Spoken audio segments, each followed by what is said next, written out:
Start तो कर दिया। चल रहा है ना? हाँ स्टार्ट ऑन है? हाँ मैं हिल रहा हूँ? हाँ। अच्छा चलो ठीक है, बैठ जाओ आराम से। अभी इसको रिस्टार्ट करो नहीं रहने दो, ऐसे ही रहने दो, चलेगा।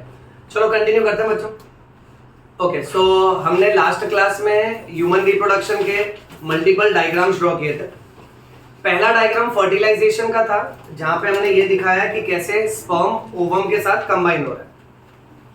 फिर सेकंड डायग्राम में हमने ये दिखाया था कि स्पर्म ओवम कंबाइन होके पहले एक सिंगल सेल बनाता है जिसको बोलते हैं जाइगोट। फिर हमने ये बताया कि जाइगोट जो है वो डिवाइड होता है 2 सेल्स में, फिर वो डिवाइड होगा 4 सेल में, बट ऑब्वियस उसके बाद 8 सेल्स बनेंगे और फिर 16 सेल्स बनेंगे। जब वो 16 सेल का स्ट्रक्चर बन जाता है तब उसको मोर्यूला बोलते हैं। क्या बोलते हैं बेटा? चेक करो डायग्राम में, हम लोग ने उसको मोर्यूला लिखा है और इस प्रोसेस को मोर्यूलेशन बोलते हैं। फिर 16 सेल्स के बाद जब वो बॉल ऑफ सेल्स बन जाता है तो उसको ब्लास्ट्यूला बोलते हैं, and the process of formation of blastula is called as blastulation. और फिर लास्ट में जब उसके अंदर 3 जर्म लेयर्स बनती हैं, एंडोडर्म, मेसोडर्म और एक्टोडर्म, तब उसको गैस्ट्रुला बोलते हैं, and the process of formation of gastrula is called as gastrulation. Now my dear students, आज के लेक्चर में पहले थियरी वाला पार्ट बोर्ड में लिख के तुमको अच्छे से समझा दूंगा। फिर है ना लेक्चर के एंड में बच्चों, लास्ट पार्ट में मैं तुमको कुछ आंसर्स डिक्टेट करवाऊंगा, जिसमें से पहला इंपॉर्टेंट आंसर है मेंस्ट्रुअल साइकिल का, क्योंकि वो आंसर आप किसी भी नोट्स या डाइजेस्ट से पढ़ोगे ना तो उसमें बहुत हाई इंग्लिश लिखा है, मतलब थोड़ा ग्रामर घुमाया हुआ है, तो मे भी आपको समझेगा नहीं। अगर आपको कोई और बुक से समझ जाता है, यू आर एब्सोल्युटली फ्री, आप उसमें से रीड कर सकते हो, बट मैं आपको एक एकदम सिंप्लीफाइड वर्जन उसका एक आंसर डिक्टेट करवाऊंगा। अगर आपको ये जम जाता है तो आप इसमें से ही पढ़िएगा, ठीक है? तो स्टार्ट में थोड़ा थियरी पढ़ेंगे, उसके बाद आंसर डिक्टेट करवाऊंगा बेटा, ठीक है? चलो सब लोग बोर्ड पे ध्यान देना, अभी कोई भी कुछ भी लिखना नहीं बेटा, सब लोग बोर्ड पे देखते रहो। अब पॉइंट ऐसा है कि सबसे पहले आज के क्लास में हम लोग डिस्कस करेंगे फर्टिलाइजेशन के बारे में। एक बायो स्टूडेंट के लिए ये तो बहुत ही आसान सा डेफिनेशन होता है। फर्टिलाइजेशन का मतलब होता है combination of male gamete with female gamete. So मैं ये कह सकता हूं कि मेल गैमेट कंबाइन हो रहा है फीमेल गैमेट के साथ, और जब ये कंबाइन होता है तब जाके ये बना के देता है डिप्लॉइड जाइगोट।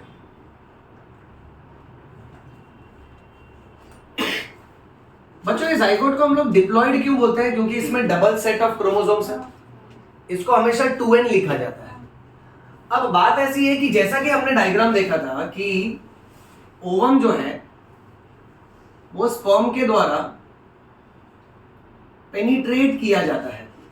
ओके, स्पर्म्स जो है वो सब डायरेक्शन से ओवम की तरफ अटैक करते हैं, एक तरह से उसके लेयर्स को धीरे धीरे ब्रेक करते हैं।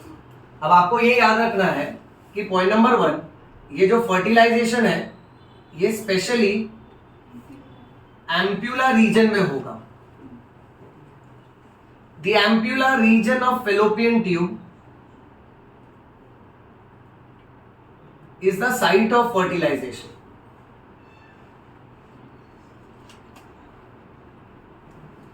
यानी सभी बच्चों को माइंड में ये इमेजिन करना है कि लेट्स से सपोज ये फीमेल रिप्रोडक्टिव सिस्टम है।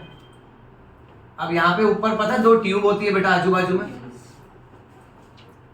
अच्छा, अब इस ट्यूब का ये वाला जो हिस्सा है, ये बीच वाला हिस्सा बेटा, इसको एम्प्यूला बोलते हैं।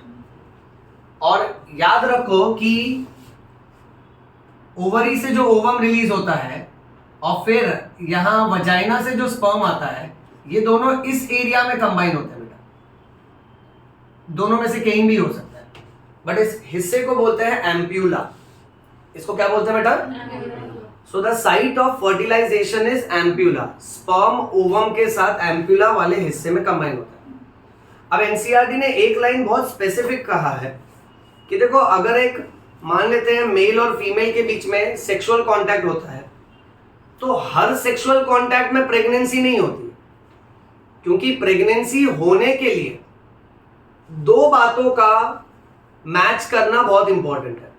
नंबर 1, ओवम यहां से एम्प्यूला तक पहुंचना चाहिए और उसी समय पे स्पर्म एम्प्यूला तक पहुंच जाना चाहिए। नंबर 2, ओवम और स्पर्म की उम्र। स्पर्म जो है वो ज्यादा से ज्यादा 72 आवर्स तक जिंदा रह सकता है और ओवम जो है वो ज्यादा से ज्यादा 24 आवर्स। ये मैंने क्लास में बताया था। अगर किसी को नहीं मालूम है तो अभी याद रखना कि स्पर्म जो है वो 72 आवर्स तक जिंदा रहता है और ओवम जो है वो सिर्फ 24 आवर्स तक जिंदा रहता है। तो देखो कैसा है, suppose for example let's say एक फीमेल के बॉडी में ओवम रिलीज हुआ, अब वो 24 घंटे तक जिंदा रहेगा। अब 24 घंटे के अंदर अगर स्पर्म आके उससे कंबाइन हो गया तो प्रेगनेंसी हो जाएगी। या तो मान लेते हैं कि एक फीमेल में स्पर्म रिलीज हो चुका है, अब स्पर्म तो 3 दिन तक जिंदा रहेगा, वो 3 दिन के अंदर अगर ओवम रिलीज हो चुका है तो कॉम्बिनेशन होगा और प्रेगनेंसी होगी। NCERT textbook says that not all sexual contact will lead to pregnancy because the transport of ovum and the transport of sperm in the ampulla region of fallopian tube should occur simultaneously यानी at the same time। Okay, चलिए आगे बढ़ते हैं। फिर next कमाल की बात सुनते हैं बच्चों। अब स्पर्म जब ओवम के अंदर एंट्री मारता है ना, यहां देखो तो पॉइंट ऐसा है, ये सेंटर में ओवम और ये उसका न्यूक्लियस। अब पहले ये जो कवरिंग है बाहर, इसको बोलते हैं जोना पेलुसिडा। फिर उसके बाद एकदम बाहर की तरफ एक और कवरिंग है जिसे बोलते हैं कोरोना रेडिएटा। लास्ट लेक्चर बहुत स्ट्रांगली सिखाया था ये याद है ना सबको। बाहर वाली लेयर का नाम है कोरोना रेडिएटा। तो यहां मैं लिख देता हूं, ओवम के आजू बाजू में 2 लेयर्स है। जो बाहर वाली लेयर है उसका नाम है कोरोना रेडिएटा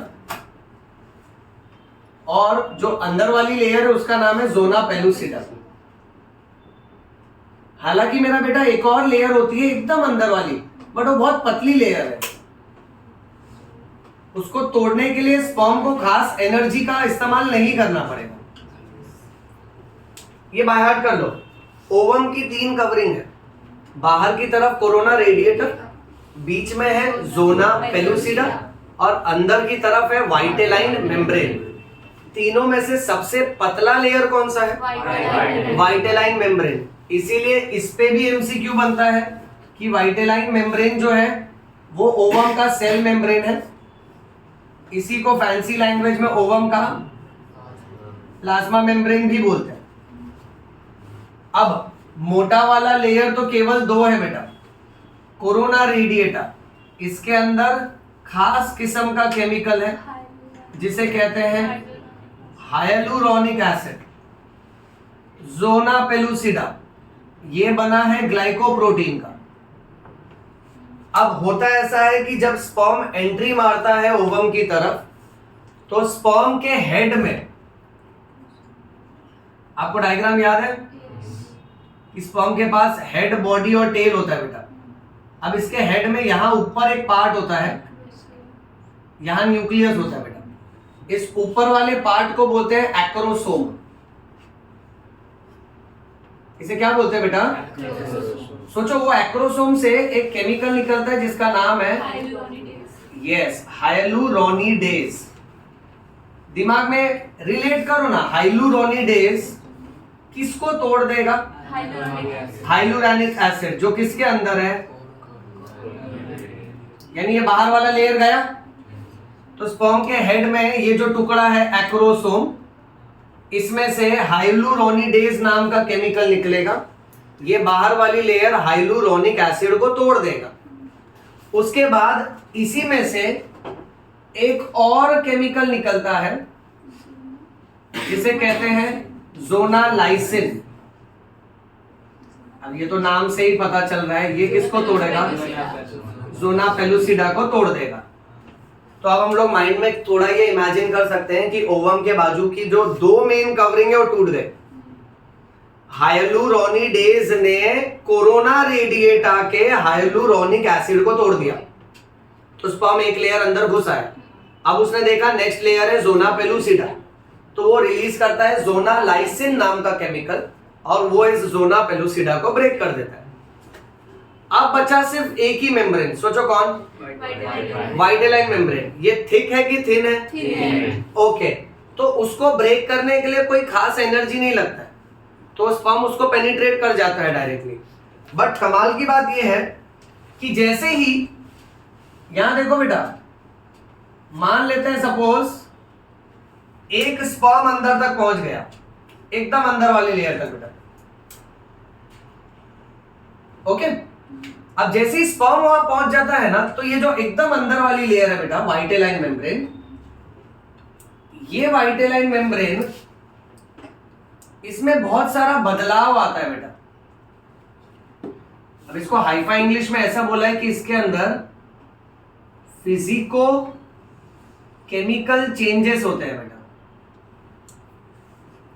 और फिर ये वाइटेलाइन मेम्ब्रेन एक नया लेयर बन जाता है जिसे बोलते हैं फर्टिलाइजेशन मेम्ब्रेन। लास्ट क्लास का ही कंटिन्यूएशन है, ध्यान से सुनना। वाइटेलाइन मेम्ब्रेन बन गया फर्टिलाइजेशन मेम्ब्रेन। अब ये फर्टिलाइजेशन मेम्ब्रेन क्या करेगा, बाकी जितने भी स्पर्म इसको टच कर रहे हैं उसको मार देगा बेटा। सो मैं इसको टेक्निकल टर्म्स में बोल सकता हूं, this fertilization membrane prevents polyspermy. Simple सा लॉजिक है, देखो ओवम बीच में है, ओवम के बाजू में 2 लेयर थी, वो तो तोड़ दी गई। अब सारे स्पर्म्स तो मिलियंस में होते हैं बेटा, मिलियंस ऑफ स्पर्म्स ओवम की तरफ आ रहे हैं। जैसे ही एक स्पर्म ने वाइटेलाइन मेम्ब्रेन को टच किया, तो वाइटेलाइन मेम्ब्रेन ना अब एक टाइट लेयर हो जाता है। जैसे मान लेते हैं कि अगर किसी बैंक या फिर किसी घर के किनारे बिजली का तार है, there is an electrical fencing, okay. अब जैसे ही कोई इन्वेड करता है, कोई चोर अंदर घुस आता है, सायरन बजने लगता है, और सायरन का इलेक्ट्रॉनिक सिस्टम कुछ ऐसा है कि अब उस वायर पे इलेक्ट्रिसिटी रन करने लगता है, ताकि अगर कोई वहां से एस्केप करेगा या और कोई आने की कोशिश करेगा तो अल्टीमेटली उसको करंट लगेगा। ऐसा ही कुछ डिफेंस सिस्टम यहां पर है।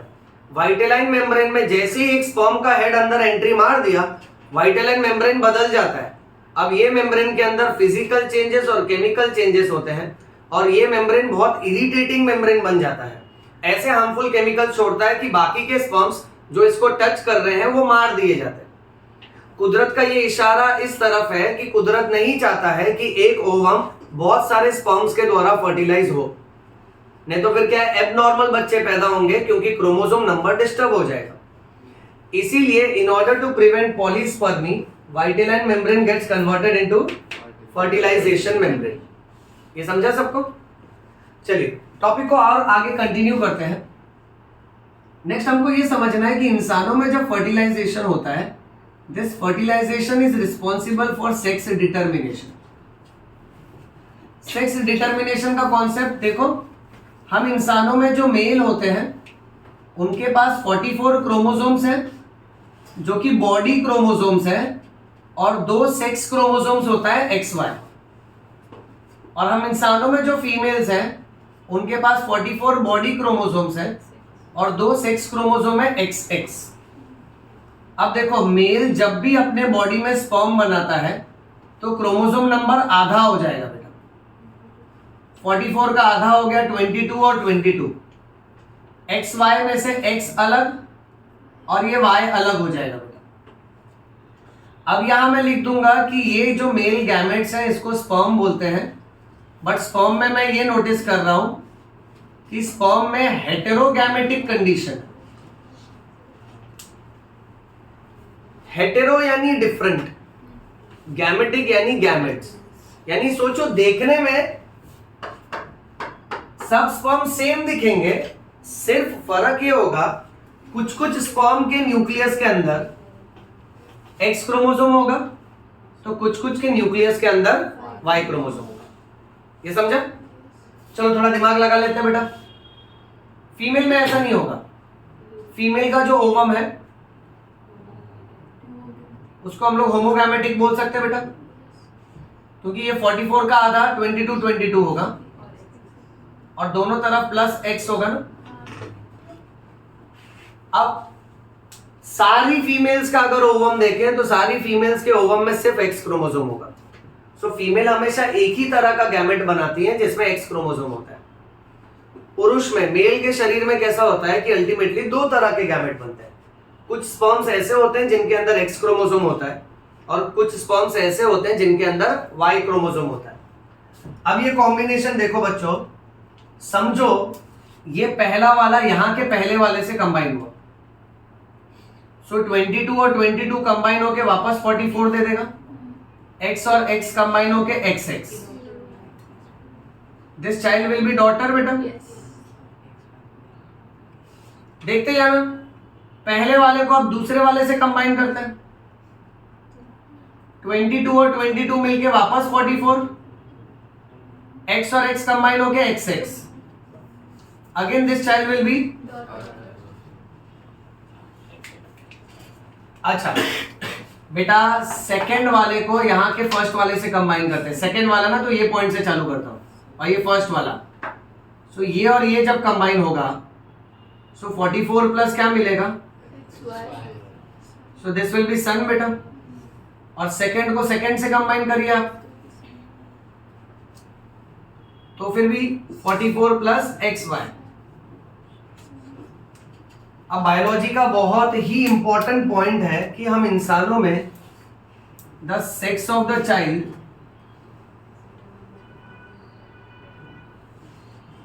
इज डिटरमाइंड बाय मदर और फादर।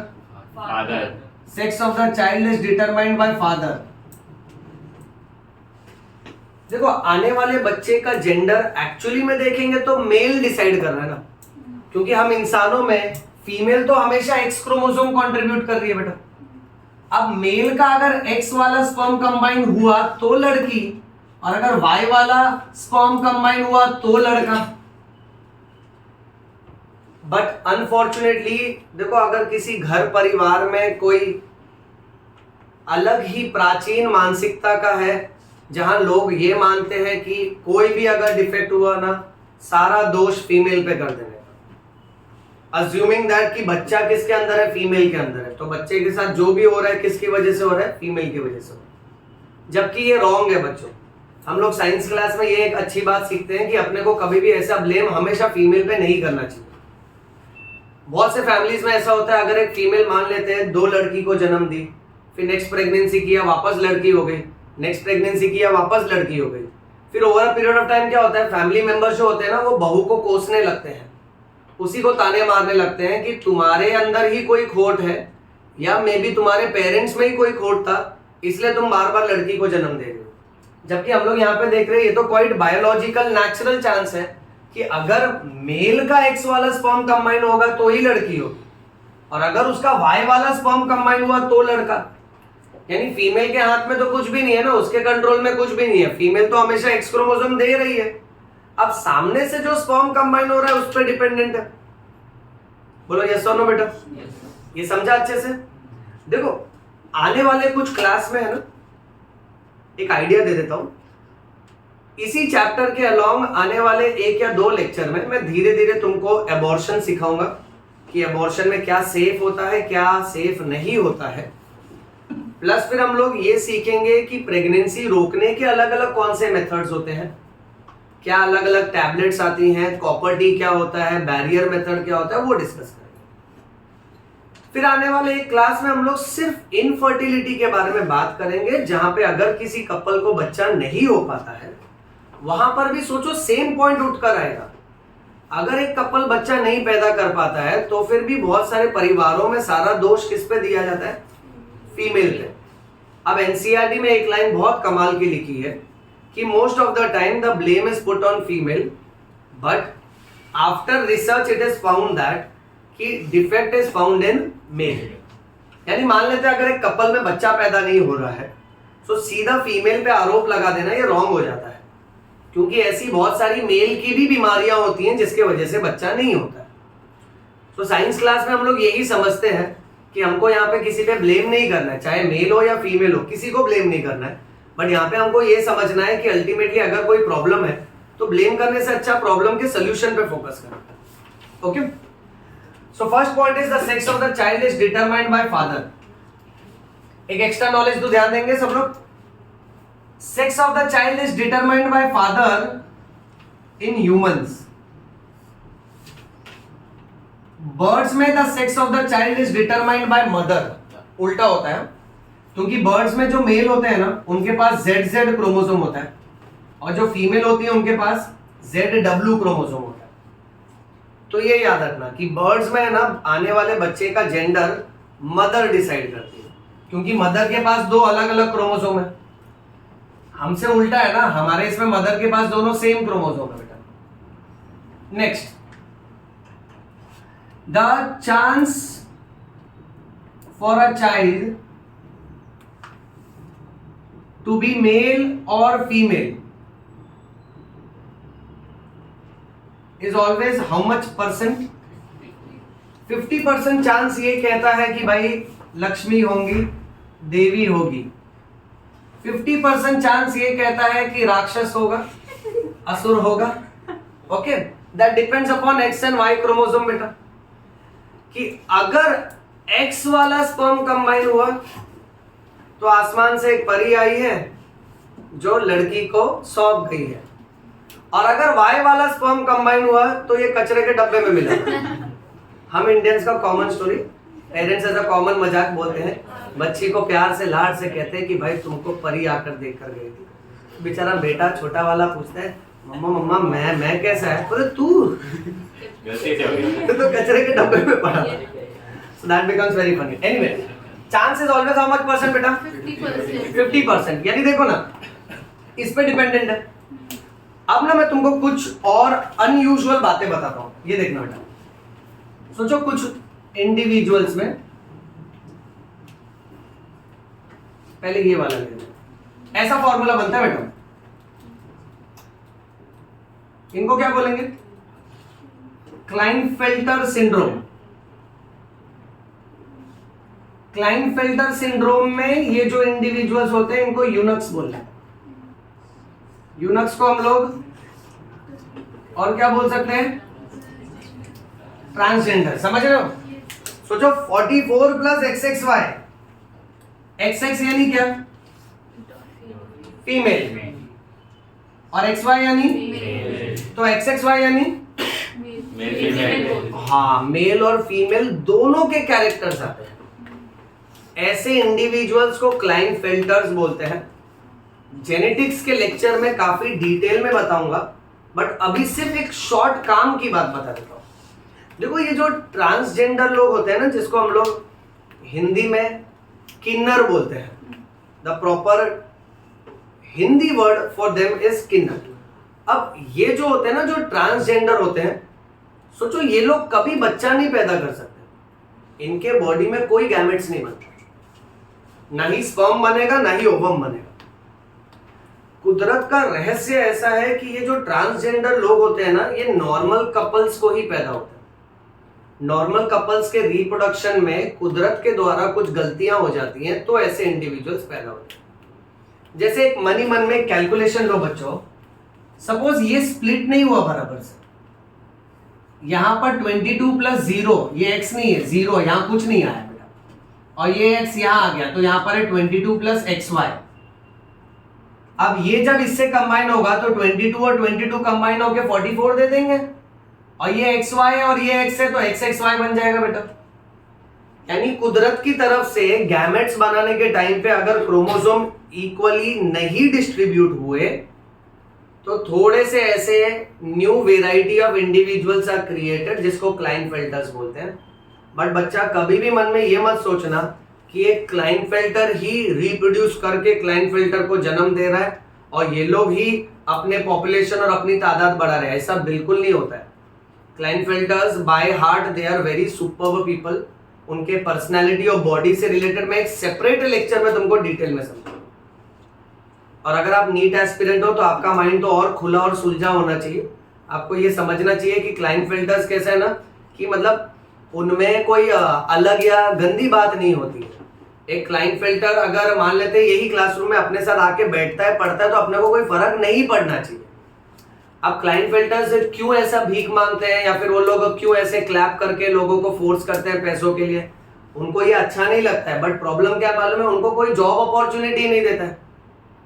अगर कहीं पर भी कोई जॉब पे अगर उनको रखेगा तो कैसा है, वहां जितने भी उनके क्लाइंट्स होते हैं उनकी मानसिकता अलग होती है।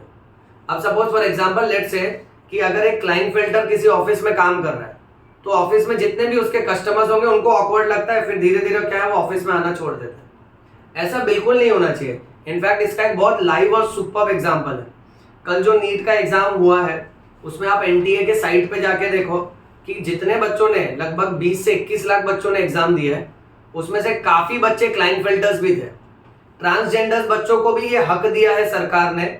ओके, रिसेंटली नंबर 1 हक ये हुआ है कि उनको आधार कार्ड मिला है, यानी एटलीस्ट एग्जिस्टेंस मिला है। सोचो अगर तुम्हारे पास आधार कार्ड ही नहीं है, यानी कोई आईडी प्रूफ ही नहीं है तुम्हारे पास, तो तुमको अगर इफ इन केस मान लेते हैं भाड़े पे घर लेना है या कोई चीज खरीदना है या मान लो अपना शेल्टर खरीदना है या राशन खरीदना है, तो आपके बाकी के डॉक्यूमेंट्स कैसे बनेंगे?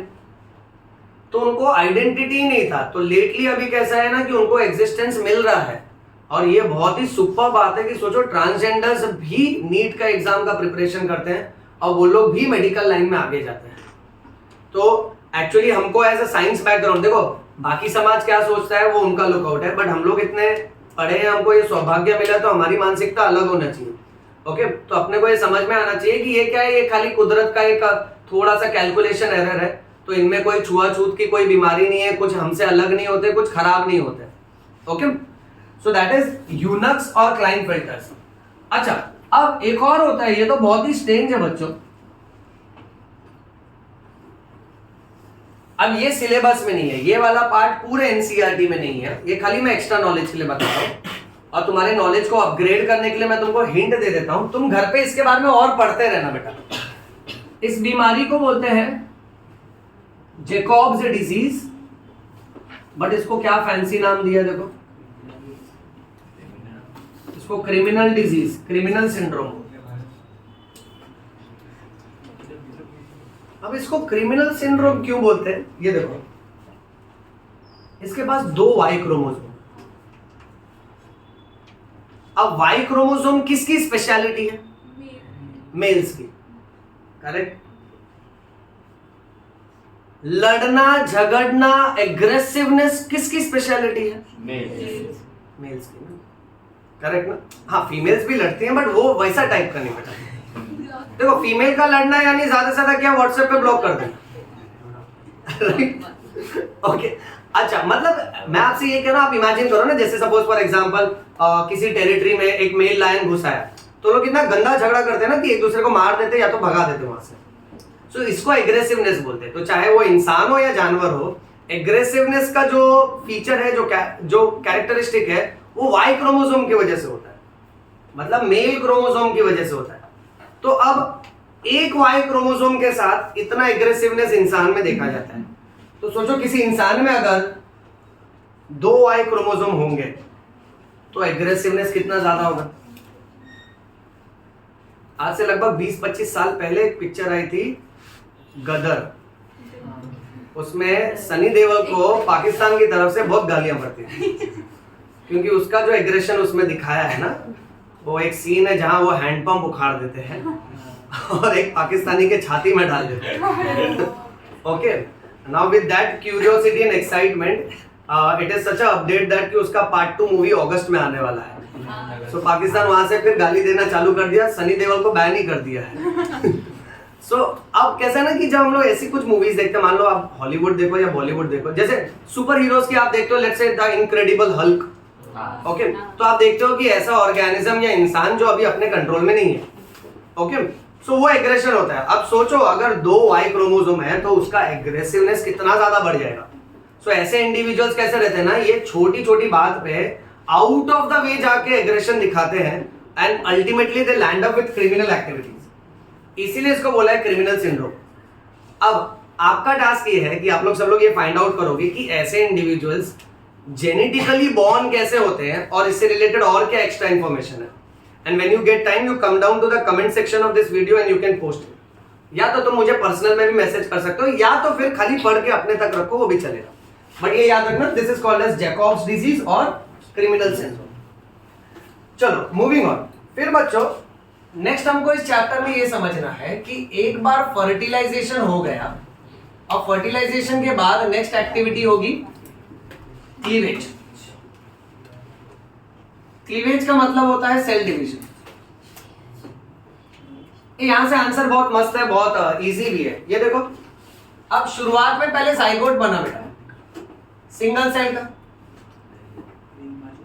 जाइगोट डिवाइड होगा, 2 सेल बनाएगा बेटा, फिर ये डिवाइड होगा, 4 सेल बनाएगा, एंड देन अल्टीमेटली फिर 8 सेल्स बनेंगे। फिर एक फेज ऐसा आता है कि ये ना टोटल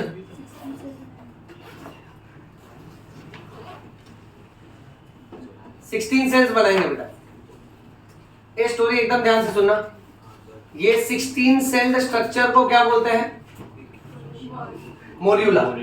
क्या बोलते हैं बेटा? ओके, अब बात ऐसी है कि जब जब एक सेल डिवाइड होता है ना, तो हम लोग नॉर्मली उसको सेल डिवीजन बोलते हैं। बट यहां सेल डिवीजन जो है, सुमित बेटा ध्यान दे, इंपॉर्टेंट पार्ट है। अभी 5-10 मिनट में धीरे धीरे सेल बच्चा बन जाएगा, फिर पूछा सर बच्चा कब आया, ध्यान दे परफेक्टली। ओके, सो पॉइंट ऐसा है कि अल्टीमेटली यहां सेल डिवीजन एम्ब्रियोनिक डेवलपमेंट के लिए हो रहा है, यानी बच्चे के पार्ट्स के लिए हो रहा है। तो ऐसे सेल डिवीजन को सिर्फ सेल डिवीजन मत बोलना, इसको स्पेशल नाम दिया, इसको क्लीवेज बोलते हैं। अब फर्स्ट क्लीवेज के बाद 2 सेल्स बने, सेकेंड क्लीवेज के बाद 4 सेल्स, थर्ड क्लीवेज के बाद 8 सेल्स और फोर्थ क्लीवेज के बाद 16 सेल्स। तो बच्चे के शरीर के 16 सेल्स बन चुके हैं। अब बच्चों इसमें सबसे मेन है ये 16 सेल स्ट्रक्चर। इसका पैटर्न देखो, मैंने लिखा है 1 + 6 + 9। ये सबको ऐड करेंगे तो 16 आएगा।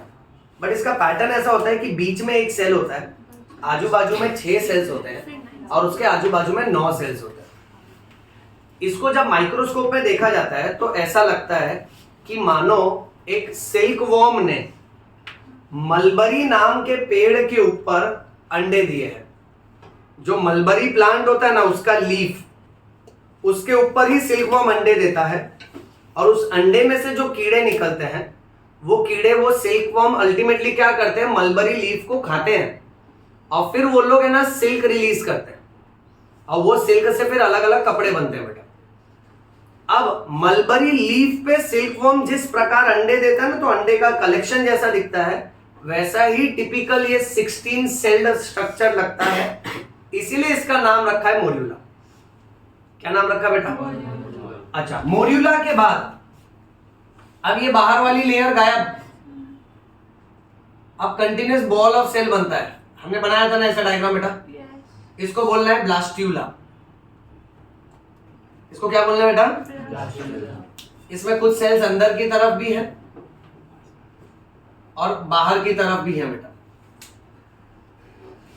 अब इसमें एक इंटरेस्टिंग पॉइंट आप ये नोटिस करो, ध्यान से सुना। नेक्स्ट 5-10 मिनट में मैं आपको ट्विंस के बारे में, ट्रिपलेट्स के बारे में और प्लस अभी थोड़ा बहुत हम लोग एबॉर्शन से रिलेटेड डिस्कस करेंगे। एकदम ध्यान से सुनो बच्चों।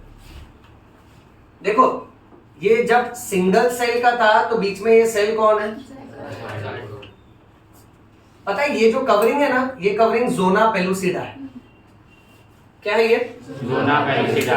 अच्छा, एक स्पर्म क्या करता है, कहीं ना कहीं से जोना पेलुसिडा को छेद करके वो घुस गया अंदर। ये भी याद रखना कि पूरा स्पर्म अंदर नहीं जाता है, उसका हेड अंदर एंट्री करता है, हेड भी ब्रेक होता है और सिर्फ न्यूक्लियस अंदर जाता है। स्पर्म का बॉडी और टेल ये सब पीछे ही रह जाता है, काफी बाहर रह जाता है। जब एकदम अंदर एंट्री मारने की बारी आती है ना, तो स्पर्म का सिर्फ न्यूक्लियस कंबाइन होता है। Whenever I say male gamete combines with female gamete, यानी ये पूरा स्पर्म कंबाइन नहीं हो रहा है, उसका सिर्फ न्यूक्लियस फीमेल के न्यूक्लियस से कंबाइन होता है। इस पे भी एमसीक्यूज आते हैं, याद रखना। The male nucleus combines with female nucleus so as to form a diploid structure called as zygote. दूसरी बात, जब एक स्पर्म छेद करके अंदर चले जाएगा ना, फिर वो कंबाइन हो गया तो जोना पेलुसिडा रिपेयर होके फिर क्लोज हो जाता है बच्चों। अब अंदर पहले एक सेल, फिर वो डिवाइड होके 2 सेल, फिर उससे 4 सेल, 8 सेल, 16 सेल बनता है। पर उसके आजू बाजू में अभी भी जोना पेलुसिडा है। अब इसको मन में ऐसा इमेजिन करो बेटा, let us say suppose vagina, uterus and this is which tube बेटा? Fallopian tube. यहां से ओवम निकला होगा और स्पर्म और ओवम इस एरिया में कंबाइन होते हैं बेटा, इसको एम्प्यूला बोलते हैं। अब कंबाइन होने के बाद जब ये यहां से निकलेगा तो ये वाला स्टेज है जाइगोट आगे बढ़ेगा तो 2 सेल स्टेज है मेरा बेटा, और आगे बढ़ेगा तो 4 सेल स्टेज, उसके बाद 8 सेल स्टेज, उसके बाद 16 सेल स्टेज बेटा, और फिर ब्लास्ट्यूला बनेगा। यानी जैसे वो यूटेरस तक पहुंचता है, यहां देखो यूटेरस की जो अंदर वाली लेयर है उसे एंडोमेट्रियम बोलते हैं। अब ये बॉल ऑफ सेल आएगा और इस एंडोमेट्रियम के अंदर धस जाएगा, यानी इसके अंदर फिक्स हो जाता है बेटा। सो ये जो ब्लास्ट्यूला है ना, आप देखो ब्लास्ट्यूला के पास जोना पेलुसिडा नहीं है, तो जैसे ही वो यहां एंट्री मारता है ना, ये बाहर की लेयर है ना, ये गायब हो जाती है। मैं यहां पे हिंट लिख देता हूं कि भाई नीट का बच्चा ये जानेगा कि जो जोना पेलुसिडा है ये नॉन स्टिकी लेयर होती है।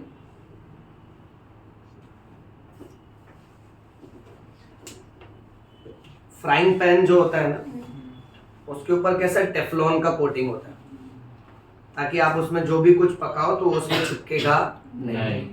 जोना पेलुसिडा भी कुछ वैसा ही है।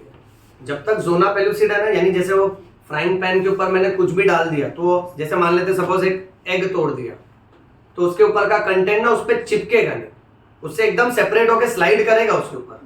सो जब तक जोना पेलुसिडा है तब तक ये बॉल ऑफ सेल जब फेलोपियन ट्यूब में ट्रैवल कर रहा है तो ये फेलोपियन ट्यूब में नॉर्मली चिपकेगा नहीं।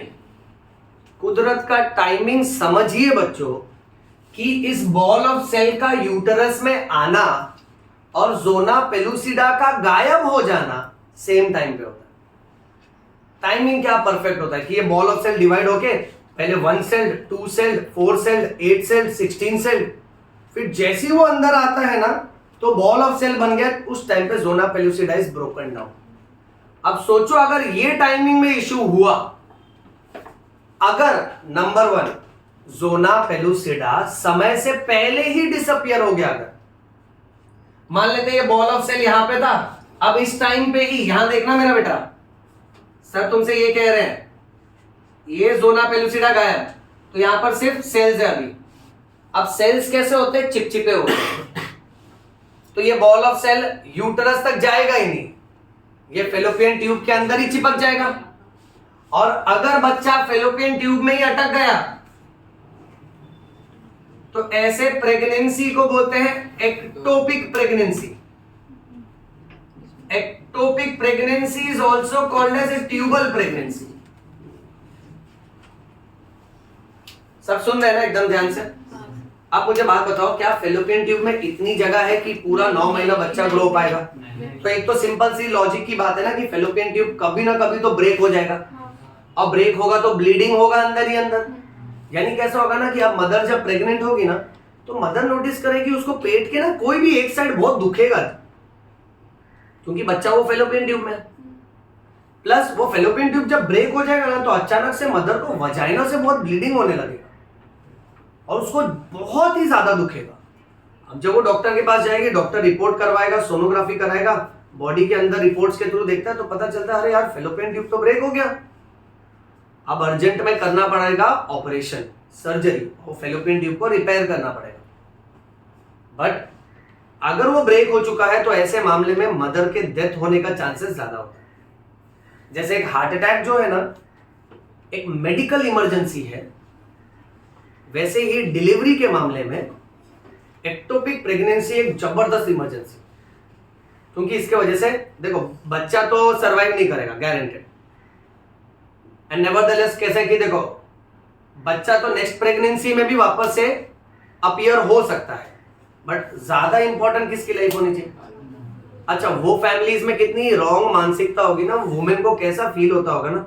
सपोज फॉर एग्जांपल लेट से वो बच्चे को जन्म दे रही है और बच्चा अगर लड़का है and doctor comes out with the situation that कि लड़का जन्म हुआ है बट मदर को बहुत ब्लीडिंग हो रहा है। ओके, अभी ये क्या है कि एक ब्लड वेसल है, उसको अगर मैंने कट किया तो मदर को एक्सेसिव ब्लीडिंग होगा, मदर का डेथ हो सकता है। या तो अगर मैंने दूसरा वेसल कट किया तो बच्चे को ब्लीडिंग होगा, उसका डेथ हो सकता है। अगर ऐसा कोई सिचुएशन या सिमिलर सिचुएशन कुछ आ जाए जहां डॉक्टर आके आपसे कहता है कि रिस्क है, और फैमिली मेंबर्स अगर ये कह देते हैं कि नहीं हमको लड़का ही चाहिए, आप बच्चे को बचाओ, सो मदर के लिए तो कैसा उसका अंदर का जो सेल्फ रिस्पेक्ट है, उसके अंदर का एक ह्यूमैनिटी का फीलिंग है to live, the basic right to live, वो कैसा शैटर हो जाता रहेगा ना। जब डॉक्टर्स को फैमिली मेंबर्स और रिलेटिव्स ये बोलते हैं कि आप क्या बच्चों को बचाओ। और बहुत से केसेस में ऐसा होता है कि लोग को जब लड़के की चाहत होती है, बच्चे की चाहत ज्यादा होती है, तो लोग ये भूल जाते हैं कि प्रेगनेंसी तो वैसे भी रीअपियर कर सकता है, राइट। सो ये रॉन्ग हो जाता है। अच्छा, नेक्स्ट सिचुएशन सोचते हैं। एक्टोपिक प्रेगनेंसी में तुमने क्या देखा कि प्रॉब्लम क्या हो गया, ज़ोना पेलुसिडा समय से पहले ही गायब हो गया। अब सेकंड सिचुएशन सोचो, अगर ज़ोना पेलुसिडा गायब ही नहीं हो रहा है, उसको अभी भी टाइम लग रहा है गायब होने में, सो ये बॉल ऑफ सेल यहां आ चुका है, अभी भी ज़ोना पेलुसिडा है, तो क्या ये बॉल ऑफ सेल यूट्रस में चिपकेगा?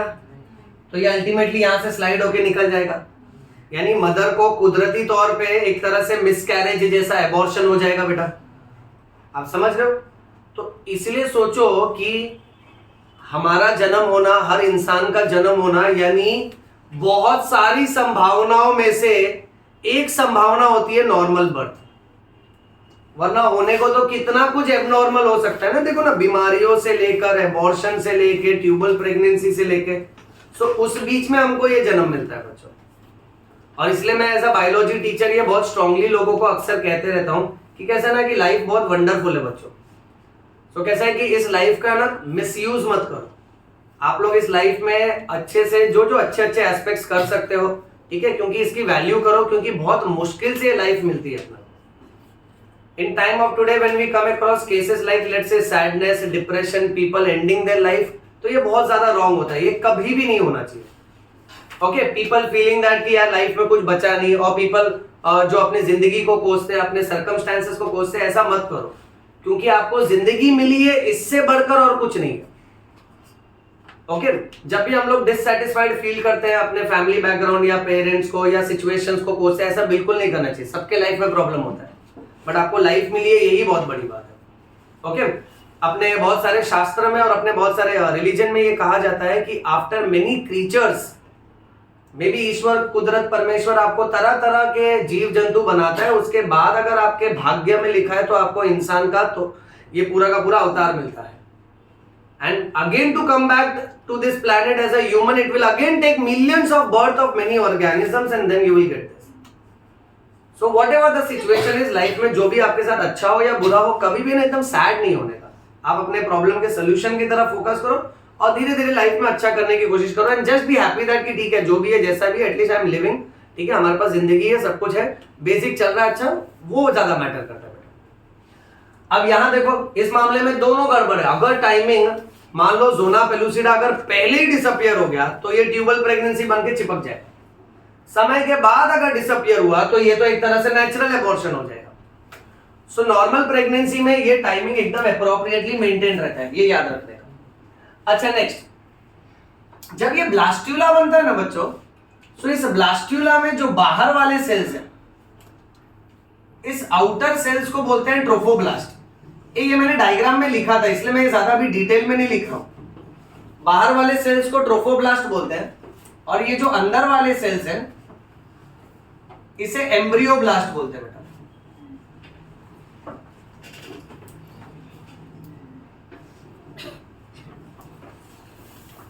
अब इसके बाद यहां देखो सब लोग, यहां नीचे कैविटी बनती है, ब्लास्टुला के नीचे जो कैविटी बनती है इसको ब्लास्टोसील बोलते हैं, और इसको ब्लास्टोसिस्ट कैविटी भी बोल सकते हैं बेटा। फिर क्या होता है, एम्ब्रियोब्लास्ट के सेल्स और तेजी से डिवाइड होने लगते हैं, तब जाके ये बाहर वाले सेल्स को तो और ऊपर फेंक देते हैं थोड़ा, ताकि ऊपर का जो सेल है अब थोड़ा फूला हुआ दिखता है, उसको एम्ब्रियोनल नॉब बोलते हैं। जैसे कि दरवाजे का होता है ना नॉब ऑफ द डोर, तो वैसे ही ये पूरे के पूरे ब्लास्ट्यूला में ऊपर वाला पार्ट तो और उठ के निकलता है, क्योंकि बच्चे के सेल्स अब बहुत तेजी से बढ़ने लगते हैं। फिर एक पॉइंट ऐसा आता है जब ये एक और बॉल ऑफ सेल बना देता है, जिसको बोलते हैं गैस्ट्रुला। गैस्ट्रुला की स्पेशलिटी ये है कि इसके अंदर 3 जर्म लेयर्स होते हैं। बाहर वाला जर्मिनल लेयर होता है एक्टोडर्म, अंदर वाला होता है एंडोडर्म, और बीच वाला होता है मीजोडर्म। क्योंकि हम इंसानों में 3 जर्म लेयर्स बनते हैं, और बच्चे के सारे पार्ट्स ये 3 जर्म लेयर्स से ही बनते हैं, इसलिए हमको ट्रिप्लोब्लास्टिक बोलते हैं। जिन जानवरों में मीजोडर्म नहीं बनता, केवल 2 जर्म लेयर्स होते हैं, उसको डिप्लोब्लास्टिक बोलते हैं। 11th standard animal kingdom chapter, right बेटा, बात किए थे हम लोग ये। अच्छा, अब पॉइंट ऐसा है, गैस्ट्रुला का आंसर भी मैं डिक्टेट करूंगा मे बी आने वाले क्लास में आराम से, बट उसका जो मैंने डायग्राम बनाया ना, वो नेमिंग अपने को रिफर करना है, तो मैं लिख रहा नहीं हूं, वापस से नहीं ड्रॉ कर रहा हूं बेटा, सीधे नेक्स्ट इंपॉर्टेंट कॉन्सेप्ट पे जाता हूं। अब जब भी एक मदर प्रेग्नेंट होती है बेटा, प्रेगनेंसी पीरियड को बोलते हैं जेस्टेशन पीरियड। जेस्टेशन पीरियड यानी प्रेगनेंसी पीरियड बेटा कितने महीने का? अच्छा, इसको समझने के लिए ये प्रेगनेंसी पीरियड को 3 हिस्सों में डिवाइड किया। इसको ट्राइमेस्टर बोलते हैं बेटा। First trimester, second trimester of pregnancy and third trimester.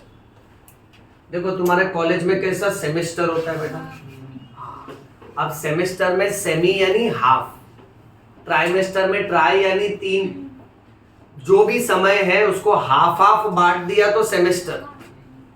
तो हर 6-6 महीने में कैसा एग्जाम आता है। अच्छा, यहां पर अपने पास तो टोटल ही 9 महीने हैं, इसको अगर 3 टुकड़ों में बांट देंगे तो इसको ट्राइमेस्टर बोलेंगे। अगर डॉक्टर कहता है कि मदर फर्स्ट ट्राइमेस्टर में है, यानी उसके प्रेगनेंसी का पहला, दूसरा और तीसरा महीना, सेकेंड ट्राइमेस्टर यानी प्रेगनेंसी का चौथा, पांचवा और छठवां महीना बेटा, और थर्ड ट्राइमेस्टर यानी 7th month, 8th month, 9th month. अगर मान लेते हैं डिलीवरी 9th मंथ के भी बाद हो रही है, कभी कभी ऐसा होता है प्री मेच्योर डिलीवरी में बच्चा 7वें महीने में ही जन्म ले लेता है या 8वें महीने में ही जन्म ले लेता है। पोस्ट मेच्योर डिलीवरी में बच्चा 9 महीने के बाद भी 10 दिन, 15 दिन, 20 दिन ले लेता है, उसके बाद जन्म होता है। तो ऐसा कभी कभी होता है बच्चों, बट फिर भी कितना भी ज्यादा टाइम लगे, लास्ट वाले को थर्ड ट्राइमेस्टर बोलने का। रूल ये कहता है कि प्रेगनेंसी के टाइम पे मदर को टारगेट करना है एटलीस्ट 10 किलो वजन बढ़ाने का। देखो ये बहुत इंपॉर्टेंट है, बिकॉज वेट गेन किसी फीमेल से कहना, वो तुरंत डाइटिंग पे चली जाएगी, बट उनको याद दिलाना पड़ेगा ये खाना खुद के लिए नहीं खाना है, ये बच्चे के लिए खाना है। क्योंकि बच्चा जब जन्म लेगा लगभग 3-3.5 किलो तो बच्चे का ही वजन होगा। फिर जो अम्बिलिकल कॉर्ड है, प्लेसेंटा है, जो फ्लैश जैसा स्ट्रक्चर बनता है, उसका वजन अलग, प्लस आधे से ज्यादा तो बच्चे के आजू बाजू में फ्लूइड होता है। तो इसीलिए प्रेगनेंसी के 9 महीने के दौरान मदर को एटलीस्ट 10 किलो का वेट गेन का टारगेट रखना चाहिए। नेक्स्ट जरूरी बात, हर ट्राइमेस्टर में, हर 3-3 महीने में एक बार जाके सोनोग्राफी रिपोर्ट कराना होता है। सो आपको ट्रीटिंग डॉक्टर हर 3 महीने में एक सोनोग्राफी रिपोर्ट करवाने के लिए कहेगा, उसको समय पर करने का, उसको मिस नहीं करने का, ताकि इस तरह की एबनॉर्मल प्रेगनेंसी अगर रहेगी तो अपने को समय से पहले ही पता चल जाएगा। सो क्योंकि 3 ट्राइमेस्टर है तो इतना क्लियरली याद रखना कि भाई प्रेगनेंसी में 3 सोनोग्राफी तो कराना पड़ेगा। नेक्स्ट, अब इसमें बहुत कमाल की बात यह है बच्चों कि जैसे ही प्रेगनेंसी का 4 हफ्ता खत्म,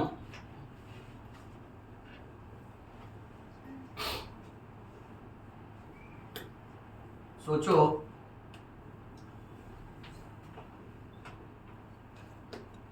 प्रेगनेंसी का जैसे ही 4 हफ्ता खत्म, बच्चे का हार्ट साउंड सुनाई दे सकता है।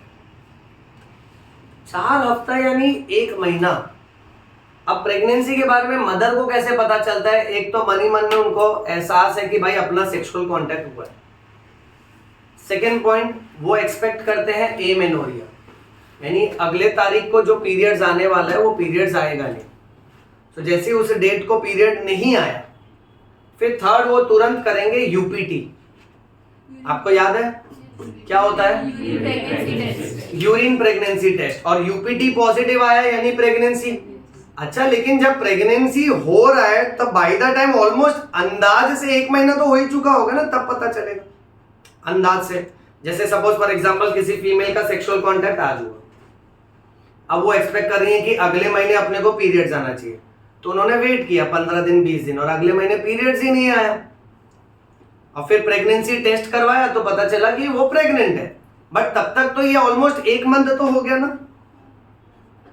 तो सोचो उतने से टाइम में बाय द टाइम मदर को पता चलता है, बायोलॉजी आपको ये सिखा रहा है कि अंदर की तरफ वो बच्चे के हार्ट के कुछ सेल्स बीट करना चालू भी कर देते हैं, बन चुके होते हैं।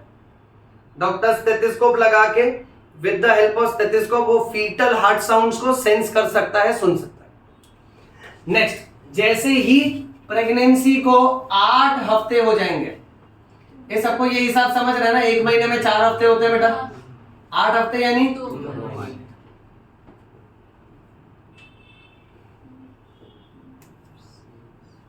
बच्चे के हाथ पैर और हाथ पैरों की उंगलियां बन चुकी होती है। याद रखना, जैसे ही प्रेगनेंसी का दूसरा महीना कंप्लीट, बच्चे के छोटे छोटे हाथ पैर और उसके अंदर की उंगलियां बन चुकी होती है। इसको लिम्स एंड डिजिट्स बोलेंगे। We are aware that this is upper limb and legs are lower limb. Digits का मीनिंग विल बी फिंगर्स, पैरों की बात करेंगे तो टोज बोलते हैं बेटा, ठीक है। नेक्स्ट, फिर बच्चों जैसे ही 12 हफ्ते हो जाते हैं यानी 3 महीने,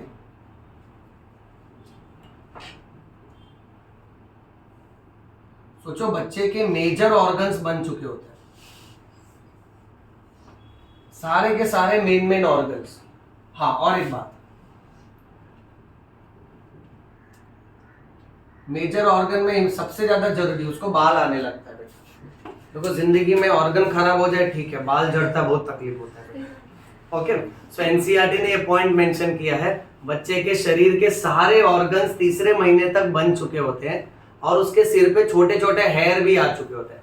आपको एमसीक्यू में यही सब आएगा, संभालना कि बच्चे का हार्ट पहले महीने के एंड तक बन चुका होता है, बच्चे के हाथ पैर और उंगलियां दूसरे महीने के एंड तक बन चुकी होती है, बच्चे के सारे मेजर ऑर्गन्स तीसरे महीने तक बन चुके होते हैं। इसी पे बेस्ड एक और एक्स्ट्रा नॉलेज बोलता हूं, इसीलिए अगर किसी वुमेन को प्रेगनेंसी नहीं चलाना है, उसको अगर एबॉर्शन करवाना है तो उसको पहले 3 महीने के अंदर ही करवाना चाहिए। एबॉर्शन 3 महीने के अंदर ही सेफ होता है, क्योंकि तीसरे महीने के एंड में देखो आप क्या देख रहे हो, उसके सारे ऑर्गन्स बन चुके हैं। उसके बाद अगर एबॉर्शन कराओगे ना तो देखना तो दूर की बात है, तुम देखोगे ना तुमको उधर ही चक्कर आएगा। कितना भी स्ट्रॉन्ग हार्टेड इंसान हो, उसको फर्स्ट टाइम पे वो देख के ही उसको वहां चक्कर आएगा, क्योंकि अगर शुरुआत में ही एबॉर्शन करा दिया तो बच्चा कुछ सेल्यूलर स्टेजेस में होता है और उसका साइज भी छोटा सा रहता है, तो क्या वजाइना से ब्लीडिंग होता है और जेली लाइक मास निकलता है, उसी में मतलब एबॉर्शन हो जाता है। बट अगर कोई 4th मंथ 5th मंथ में एबॉर्शन कराएगा तो एबॉर्शन का टेक्निक बदल जाता है, मैं आने वाले क्लास में समझाऊंगा तुमको। फिर वो कोई दवाई या इंजेक्शन से एबॉर्शन नहीं होता है, वो एबॉर्शन ऑपरेशन से होता है। The operation is so bad कि लिटरली डॉक्टर है ना वजाइना के थ्रू, पार्ट्स के थ्रू इंस्ट्रूमेंट सीजर डालता है, बॉडी पार्ट्स को कट कर करके फिर उसका ऐसा हाथ पैर उसके पार्ट्स निकलते हैं। सो वो वॉच करना मतलब कैसा है कि it is as good as कि ये रॉन्ग हो रहा है, कहीं ना कहीं एक तरह से ये हत्या हो रही है, तो ये नहीं होना चाहिए। इसलिए आप लोग ये याद रखना, ये एक इंपॉर्टेंट एमसीक्यू भी है कि abortion is safe only during first 3 months. कई बार ऑप्शन में घुमाएंगे, अपने को बेवकूफ बनाएंगे। Abortion is safe only during first trimester option आ सकता है। अगर ऑप्शन में ट्राइमेस्टर पूछा है तो 3rd मत मार्क करना, क्योंकि 3rd ट्राइमेस्टर यानी तो फुल रेडी हो गया है, तो उस टाइम पे आप एबॉर्शन नहीं करवा सकते। तो 3rd अगर पूछा ना तो मंथ है कि ट्राइमेस्टर है कि वीक से वो देखने का। रूल सुन लो, 3-3 महीने की जोड़ी को ट्राइमेस्टर बोलते हैं। नेक्स्ट रूल ये है कि 1 महीने के अंदर 4 हफ्ते होते हैं, उसके हिसाब से एमसीक्यू सेट करने का बेटा। देन फिर इसके बाद मेजर एक्टिविटी देखा जाता है 5th मंथ में। कितने हफ्ते होंगे 5th month?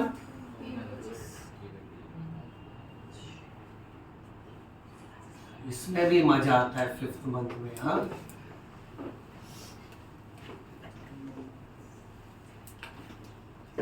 Fetal movements are sensed by the mother. अब बच्चा है ना अंदर थोड़ा हिलने डुलने लगेगा, मदर बोलेगी बच्चा लात मार रहा है, ऑल इज वेल, नहीं चुप रहो।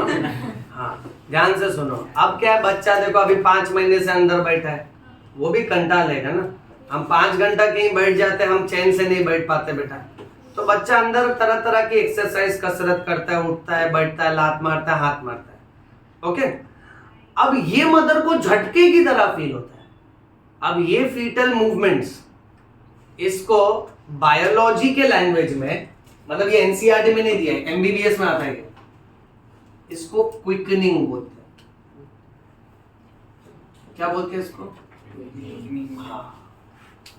तो है ना, फटाफट थोड़ी थोड़ी देर में मदर को झटका फील होता है। By the time the mother is excited, she calls upon the husband कि अरे आओ आओ इधर आओ, जरा पेट पे हाथ रखो, सेंस करो, तो बच्चा चुप हो जाता है। तो इन लोग को एड़ा बनाऊंगा, पापा को तो बुद्धू बनाऊंगा। सो पापा फील करे, बोले कहाँ, कुछ नहीं, शायद गैस है तुम्हारे पेट। सो ऐसे किस्से होते रहते हैं, ये 5वें महीने में होता है बेटा, ठीक है। Then moving on, 6th month of pregnancy. 6th month यानी हाउ मेनी वीक्स?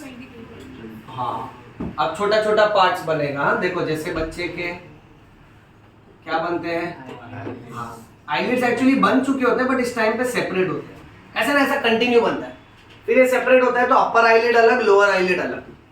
प्लस हाँ, सोचो इतना नॉलेज निकाला है साइंटिस्ट कि 6th मंथ में बच्चे के आईलैश बन चुके हैं। मतलब इनकी जो ये पलके हैं ना, उसके जो हेयर है वो एकदम क्लियरली नोटिफाई किया जा सकता है। अब ये तरह तरह की रिपोर्ट से भी पता चलता है। और प्लस मान लेते हैं किसी का प्रेगनेंसी अगर 6th मंथ पे ही अगर डेथ हो गया, तो जो डेड बच्चू रहता है ना, उसका पॉइंट्स, उसके बॉडी पार्ट्स, उसका बॉडी कट होता है, पोस्टमार्टम होता है, वो स्टडी किया जाता है, तो उससे अपने को आइडिया आता है। 6th मंथ, मूविंग ऑन,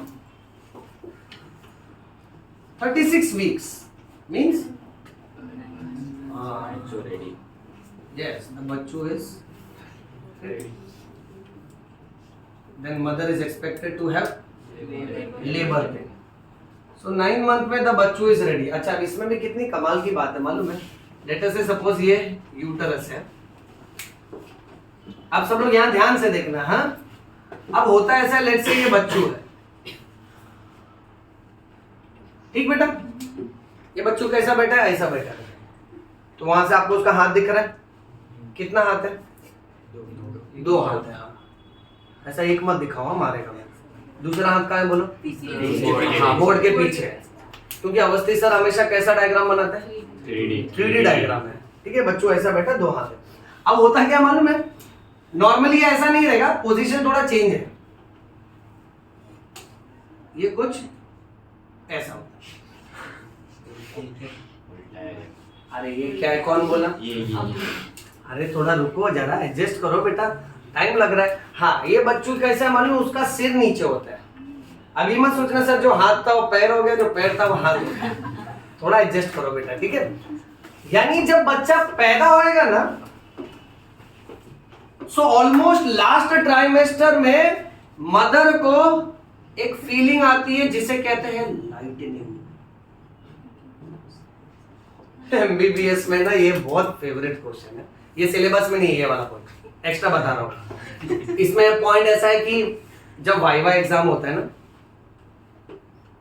देखो रिटर्न एग्जाम फिर भी अच्छा होता है, वाइवा एग्जाम लाइफ का सबसे बेकार एग्जाम होता है, क्योंकि ऑन द स्पॉट बेइज्जती होता है। रिटर्न एग्जाम में क्या आप अपनी इज्जत छुपा के रखते हो बेटा, आप लिख लो, चलो मार्क्स आ गया, छुपा लो, दोस्तों को मत दिखाओ कि तुमने क्या कर्म किया है कि कांड किया है। ओके, बट वाइवा एग्जाम बहुत डेंजरस है, ऑन द स्पॉट बेइज्जती प्लस खुले में बेइज्जती।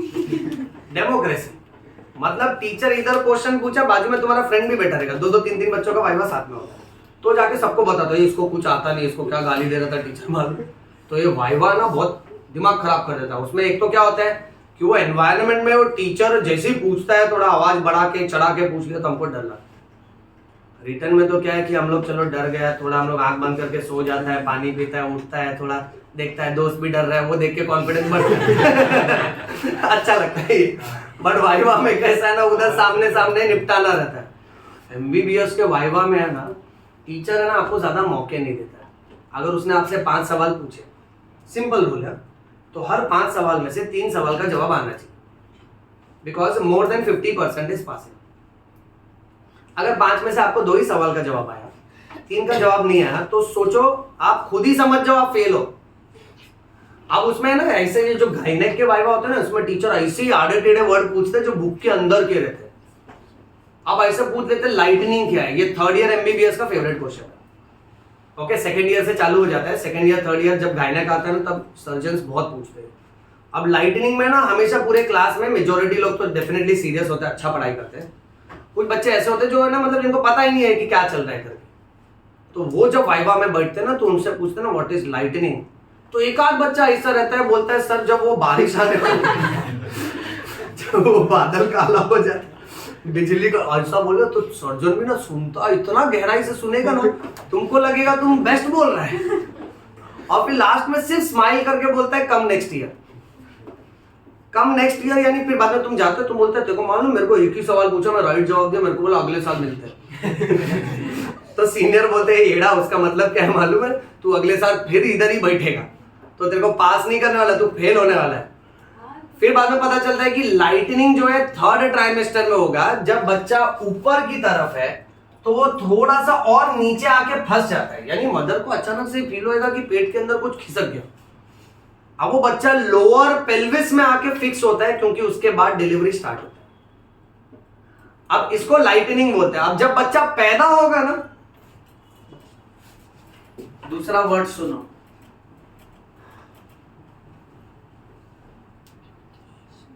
तो पहले क्या होएगा, शो। हम लोग मूवी में देखते हैं कि भाई अगर किसी की डिलीवरी हो रही है तो ऐसा दिखाते हो, मदर प्रेग्नेंट है, उसको दर्द होता है, हॉस्पिटल लेके गए, थोड़ा फूल से फूल टकराया या सूरज ढल गया, बच्चे के रोने की आवाज आई, बच्चा पैदा हो। ना ना ना, मेडिकल फील्ड ऐसा नहीं है, इतना फटाफट नहीं होता है सब कुछ बेटा। क्या आप रास्ते से चलते जा रहे हो, सूर्यवंशम में हीरा ठाकुर धीरे धीरे 2 बस से 10 बस बना लिया, महल बना लिया, तो ऐसा फास्ट नहीं होता है। अब रियल लाइफ में अगर मदर को रात में दुखा 12 बजे, रिलेटिव लेके गए उसको हॉस्पिटल में, तो मानोगे नहीं, दूसरे दिन सुबह है ना 9 बजे 10 बजे तक उसको हॉस्पिटल में वैसे ही रखते हैं, उसको अभी भी दुख रहा है।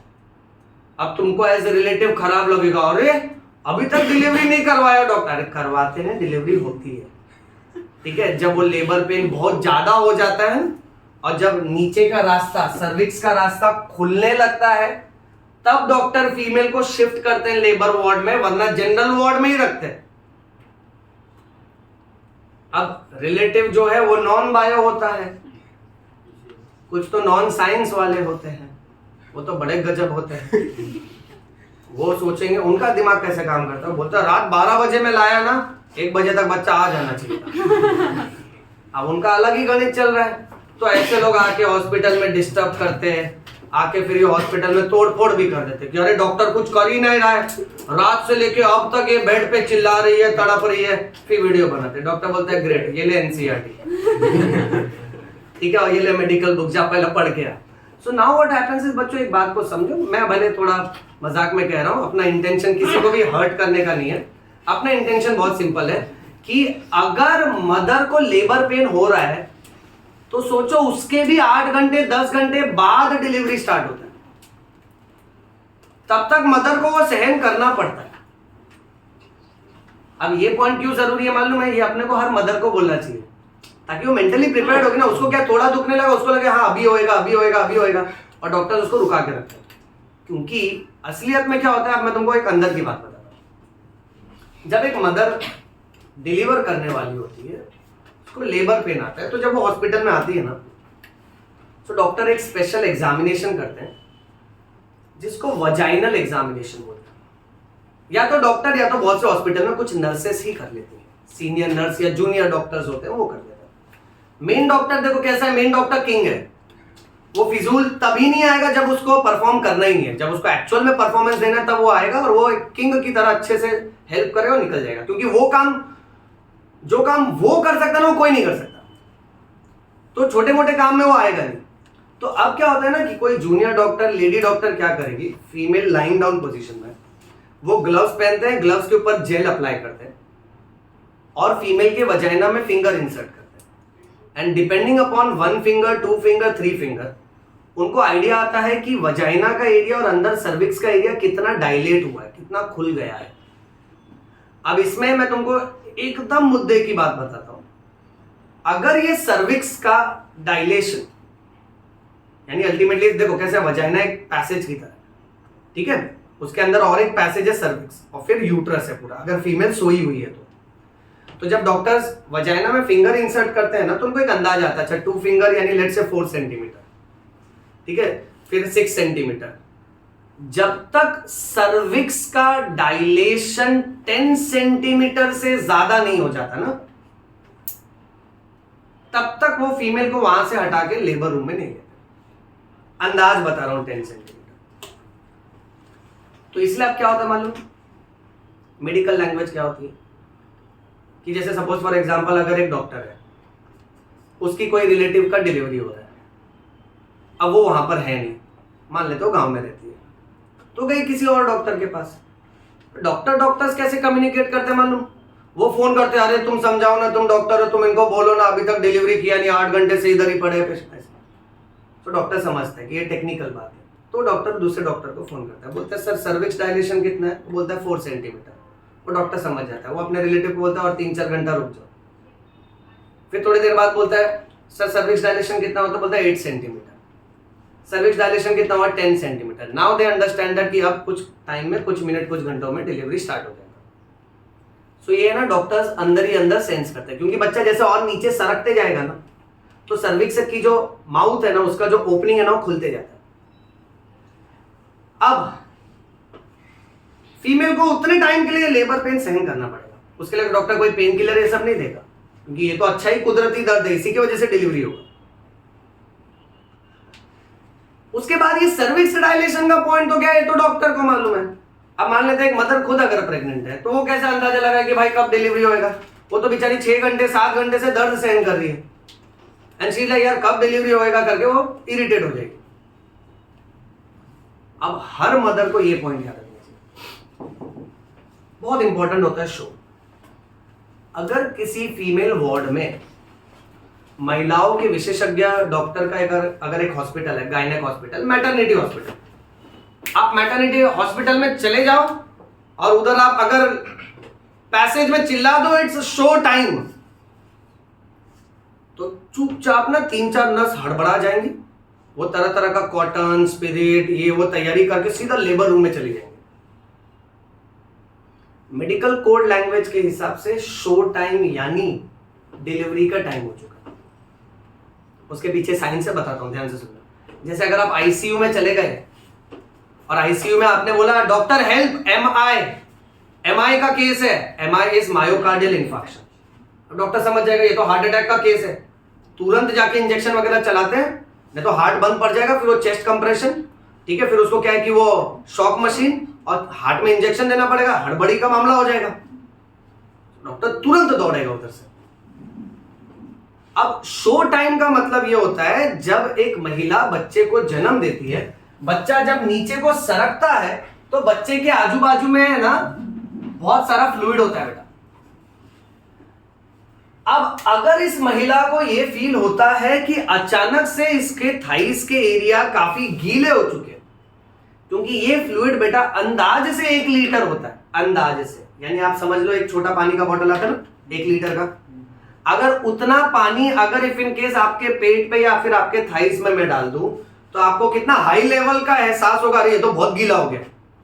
सो अगर मदर को दोनों थाइस के बीच का हिस्सा इतना ज्यादा गीला महसूस होता है कि एज इफ एक पूरा का पूरा बैग ऑफ वाटर ब्रेक हुआ है, उसको पर्टिकुलरली बोलते हैं show, because show is derived from the word shower.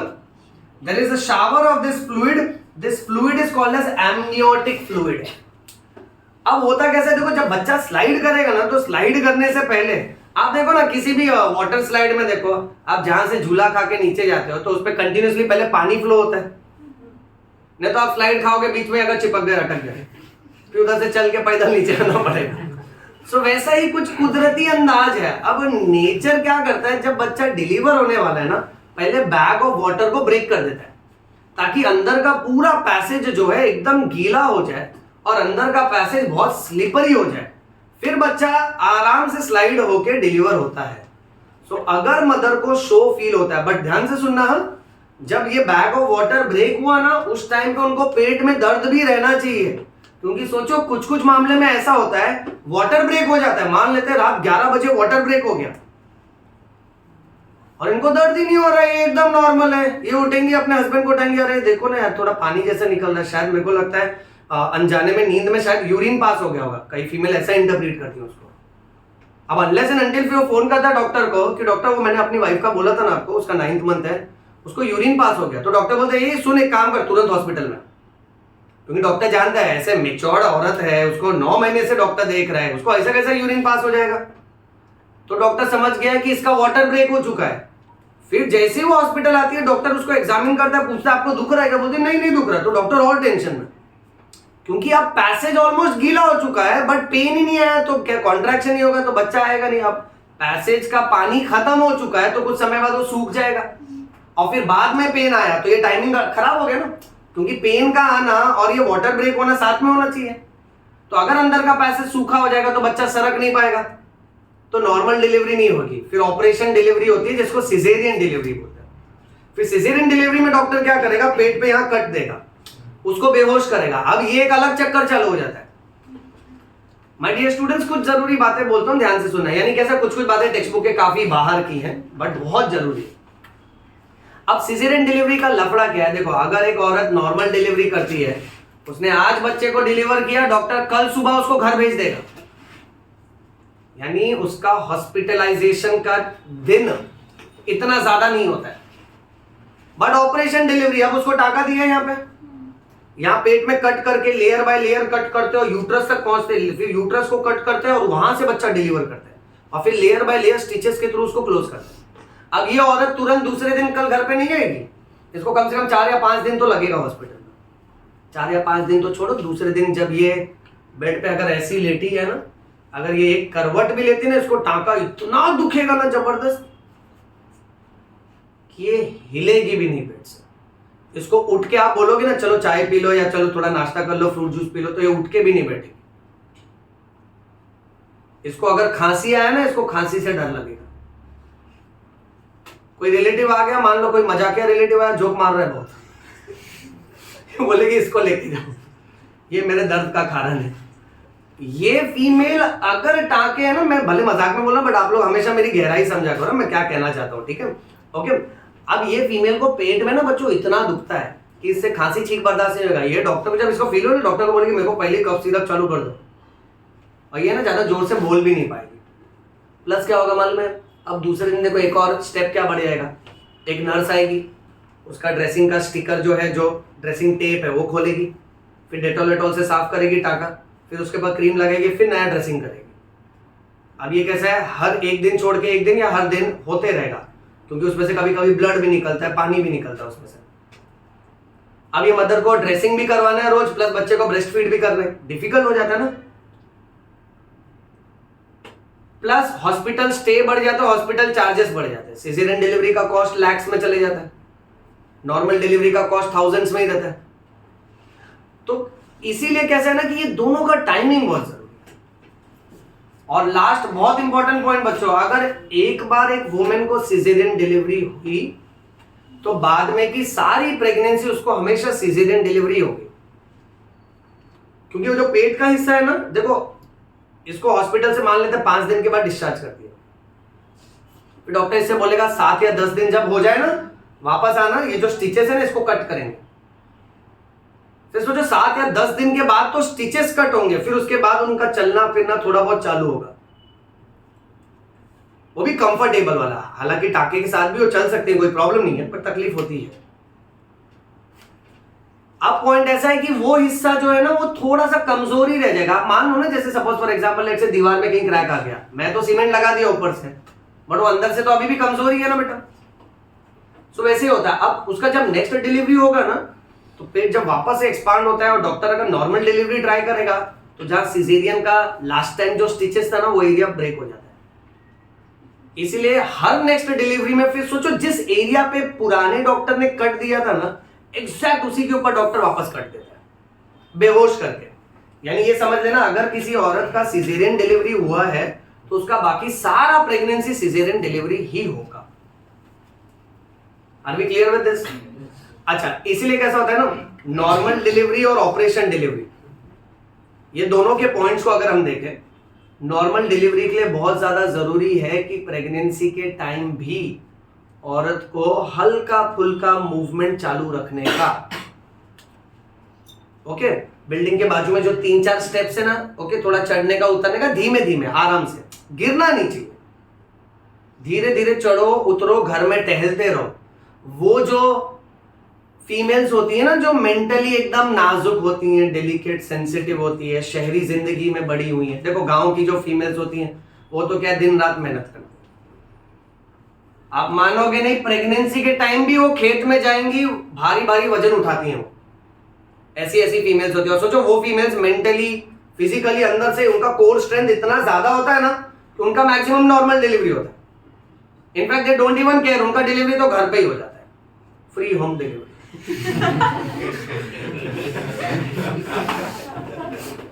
होता है ना गांव में, लोग मतलब क्या हॉस्पिटल ये सब ज्यादा प्रीफर नहीं करते, घर में ही हो जाता है। एक बूढ़ी आंटी आएगी कोई और वो लोग वहां करवा लेते हैं। शहर में सोचो, अपने को एक कट लगता है, हम लोग चिल्लाते हैं, तुरंत मम्मी पापा डॉक्टर के पास ले जाते हैं। सो शहर में अगर एक औरत को अगर दर्द होने लगता है तो उसको तुरंत ब्रांडेड हॉस्पिटल में लेके जाएंगे, सारी सर्विसेज है शहर की जिंदगी में। अब ऐसी महिलाओं का मोस्टली सिजेरियन डिलीवरी ज्यादा होता है। क्यों? क्योंकि प्रेगनेंसी के टाइम इनकी एक आदत बहुत खराब थी, प्रेगनेंसी होते बराबर ये बेड पकड़ लेते हैं, ये बोलते हैं अब मैं प्रेग्नेंट हूं, अब मैं 9 महीना आराम करूंगी, सब लोग बाय बाय, मैं बेड से ऑर्डर दूंगी, जो जो बोलूंगी सब लेके आने का। ऐसा नहीं होना चाहिए, ये तो गलती होती है बेटा। इनफैक्ट अगर आप YouTube पे भी चेक करो प्रेगनेंसी एक्सरसाइजेस, आपको ये पता चलेगा कि प्रेगनेंसी के टाइम भी एक्सरसाइज करना चाहिए।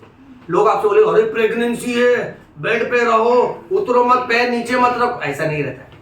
ऐसे लोगों का ही सिजेरियन डिलीवरी होता है। प्रेगनेंसी के टाइम पे एक सबसे बेस्ट एक्सरसाइज ना, वो जो सिटअप्स होता है ना, जिसको स्क्वाट्स बोलते हैं, ओके, जहां पे नॉर्मली हम लोग क्या हिप्स और थाइस के लिए we go down and again we stand up, simple, right. जैसे मेल्स के लिए अगर चेस्ट के लिए वो लोग पुशअप्स करते हैं ना, वैसे फीमेल को अगर अपना पेल्विस और लोअर पार्ट स्ट्रॉन्ग करना है तो सिंपल सिटअप्स करना चाहिए। प्रेगनेंसी के टाइम पे ना डॉक्टर्स इनफैक्ट हस्बैंड और वाइफ को समझाते हैं, हस्बैंड को समझाते हैं कि देखो अगर ये ज्यादा बैठ के उठ नहीं पाएगी ना तो सर्विक्स का मुंह खुलेगा नहीं, वजाइना इतना एक्सपांड नहीं हो पाएगा, तो बेटर है आप इनकी हेल्प करो। तो कैसा होता है, एक मस्त एक्सरसाइज होता है जिसमें हस्बैंड वाइफ सामने सामने खड़े होते हैं और वाइफ क्या करती है, वो अपने हैंड्स को हस्बैंड के शोल्डर पे रखती है, हस्बैंड उनको पकड़ के रखता है, सपोर्ट देता है, और फिर कैसे ना शोल्डर डिस्टेंस पे अपने पैरों को रख के, ओके, पैर को थोड़ा वी पोजीशन में रख के सिंपल स्क्वाट्स की तरह दोनों बैठते हैं। अब हस्बैंड की जिम्मेदारी ये होती है कि उसको थोड़ा सपोर्ट देना होता है ताकि वो अचानक से एकदम ही ना बैठ जाए, वो उसको वेट कंट्रोल करता है। अब ये फीमेल बैठती हैं फिर उठती हैं, ऐसा रोज इनको है ना थोड़े थोड़े टाइम प्रैक्टिस करना चाहिए। इनफैक्ट मैंने तो बहुत सारे गायनेक से ये भी सुना है, हमारे जो सीनियर सर्जन होते थे लोग तो अपने सारी पेशेंट्स को ये सजेस्ट करते थे कि आप ना घर पे बैठ के पोछा मारो। अब उसका 8th मंथ है, 9th मंथ है, इतना बड़ा उसका पेट है और डॉक्टर को ऐसा देखते पोछा मारो, मैं क्यों मारूं, मैं मेरी सास से मरवाऊंगी, ऐसा बोल दीजिए। तो डॉक्टर बोलते वाह वेरी गुड, तो सास का नॉर्मल डिलीवरी होगा, तेरा सिजेरियन होगा। अब क्या होता है मालूम है, देखो सुनो, देखो we are not talking about household work, हम काम नहीं करवा रहे, हम क्या बोल रहे हैं, अगर वो बैठेगी ना तो अल्टीमेटली कैसा होता है कि हिप्स और थाइस के एरिया फ्लेक्स होते हैं, तो उस हिसाब से अल्टीमेटली कैसा है ना कि सर्विक्स ओपन होता है, ये समझे। अच्छा, तो नेक्स्ट क्लास में हम लोग इसके आगे का कंटिन्यू करेंगे, इसका फोटो क्लिक कर लो। आंसर डिक्टेट जो बाकी है ना नेक्स्ट क्लास में करवाता हूँ, मेंस्ट्रुअल साइकिल बंद कर लो। यस